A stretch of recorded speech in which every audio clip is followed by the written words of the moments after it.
Assalamualaikum warahmatullahi wabarakatuh. Selamat datang di channel YouTube Sobat BUMN. Halo teman-teman yang sedang mempersiapkan diri yang sedang memantapkan diri menghadapi tes BUMN yang tinggal beberapa hari lagi. Yuk kita belajar bersama-sama ya.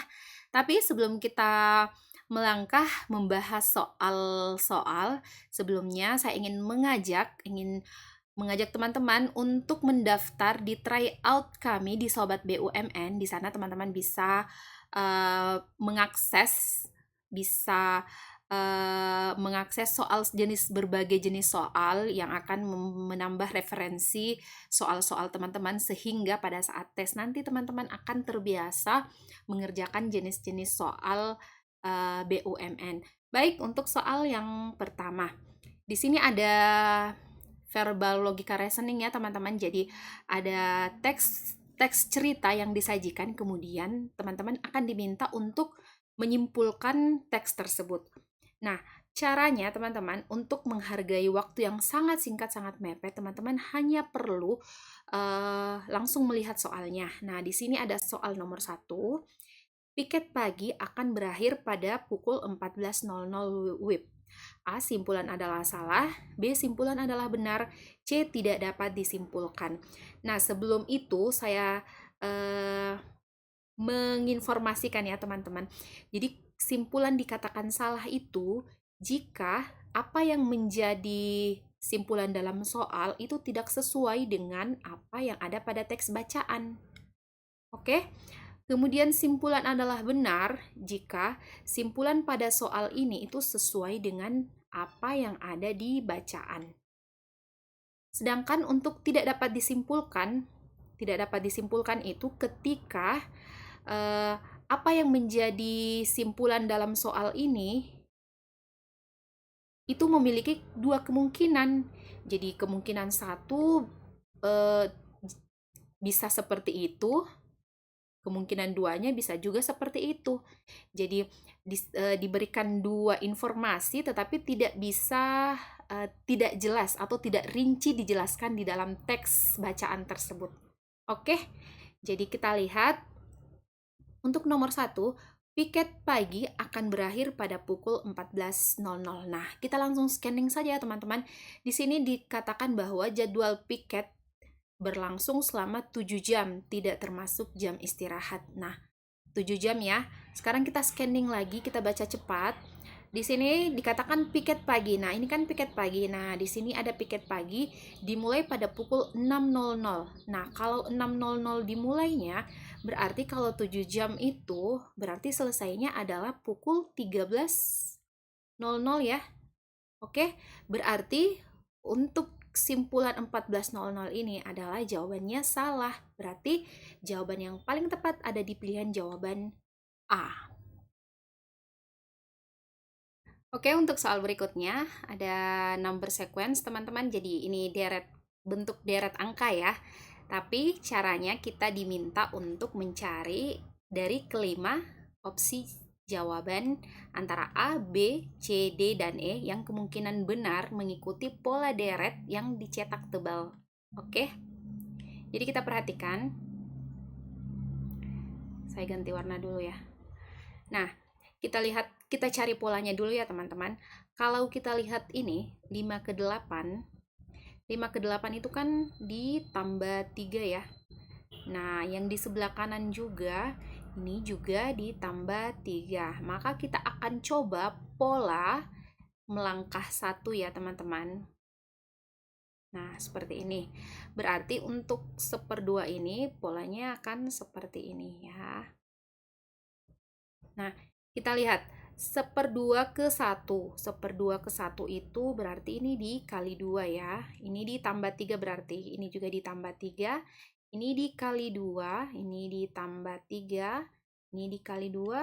Tambah 3 dikali 2. Oke, kita hitung. 1/2 dikali 2 itu sama dengan 1. Berarti ini benar. 1/2 dikali 2 itu adalah 2. Berarti ini juga benar. 2 dikali, 1 dikali 2, 2. Kemudian 2 dikali 2, 4. 4 dikali 2, 8. Maka 1, 2, dan 4 ini benar. Oke, berarti kita coba 5 tambah 3 itu 8, 8 ditambah 3 itu adalah 11, berarti ini juga benar. Kemudian 11 ditambah 3 sama dengan 16. Nah, ini harusnya 11 tambah 3 ini harusnya 14 ya teman-teman, berarti ini yang salah. Oke, kita lanjut dulu. 14 ditambah 3 itu adalah 17. Nah, berarti sudah tepat ya. Ini seharusnya adalah 14. Maka jawaban yang tepat itu ada di pilihan jawaban D, 16. Ini B, berarti ya opsinya teman-teman. Oke, semoga dipahami. Kita next ke soal berikutnya. Nah, untuk soal ini merupakan jenis soal word classification ya teman-teman. Jadi, untuk soal ini, jenis soal ini itu disajikan terdiri dari 5 kata. Jadi, opsinya itu ada 5 kata. Di mana teman-teman harus mencari yang berbeda dari kelima kata ini ya teman-teman. Jadi keempat kata yang lain itu memiliki karakteristik tertentu, jadi memiliki kesamaan dan karakteristik tertentu ya teman-teman. Jadi salah satunya itu berbeda. Oke, jadi kita cari satu kata yang tidak memiliki kesamaan dalam hal tertentu dengan kata lain adalah A panjang, B kecil, C besar, D pendek, E lurus.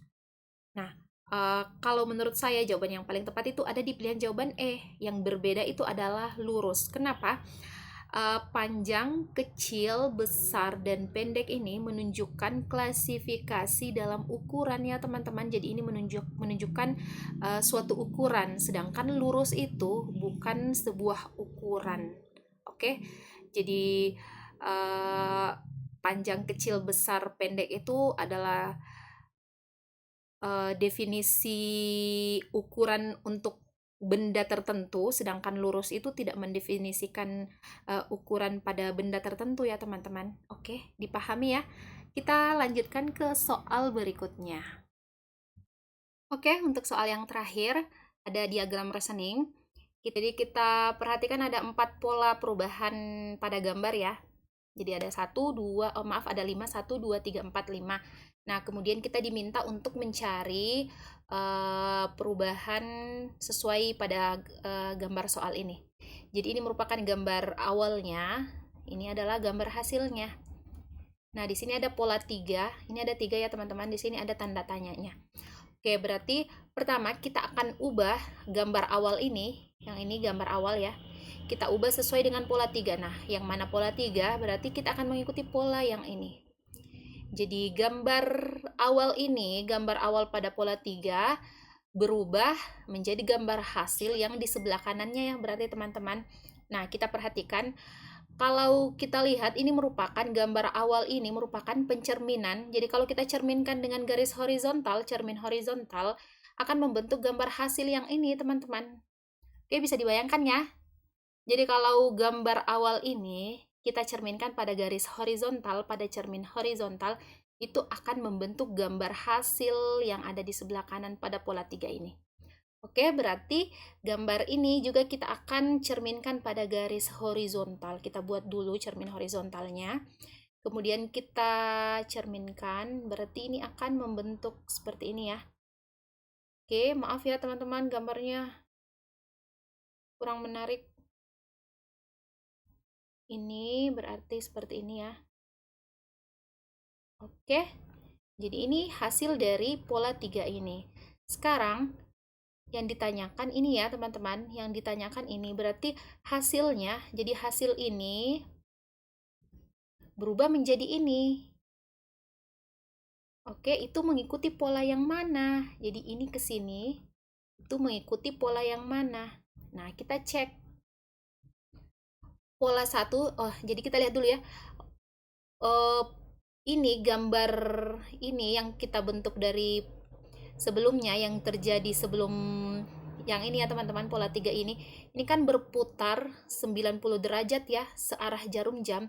Jadi kita bayangkan gambar ini itu berputar 90 derajat, itu akan membentuk gambar ini teman-teman. Kalau ini kita putar 90 derajat, itu akan membentuk gambar yang ini. Oke, bisa dibayangkan ya. Jadi kalau kita putar, saya ulangi, kalau kita putar gambar ini 90 derajat searah jarum jam akan membentuk gambar ini.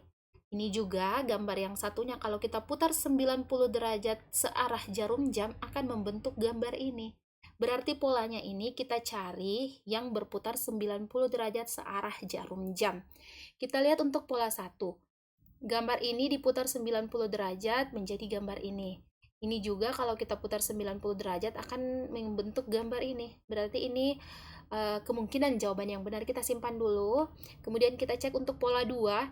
Nah, kalau pola 2 ini kan berarti posisinya ini berubah warna ya teman-teman dan berubah posisi. Jadi ini pindah ke sini, kemudian ini pindah ke sini, kemudian berganti warna. Berarti ini tidak sesuai dengan perubahan yang terjadi antara ini ke gambar ini. Berarti ini salah. Kemudian ini adalah pencerminan, ini tidak menunjukkan pencerminan ya teman-teman, ini ke sini. Berarti ini juga bukan. Kemudian ini perubahannya itu adalah dari kecil ke besar. Ini juga kecil, ini juga besar. Berarti ini bukan. Oke, kalau ini perubahan bentuk ya teman-teman. Nah, ini juga bukan, ini bukan perputaran, bukan rotasi 90 derajat. Berarti ini juga bukan. Berarti jawaban yang paling tepat ada di pola 1. Jawabannya ini ya teman-teman. Oke, semoga dipahami. Selamat belajar ya teman-teman. Sampai jumpa di video selanjutnya. Bye-bye.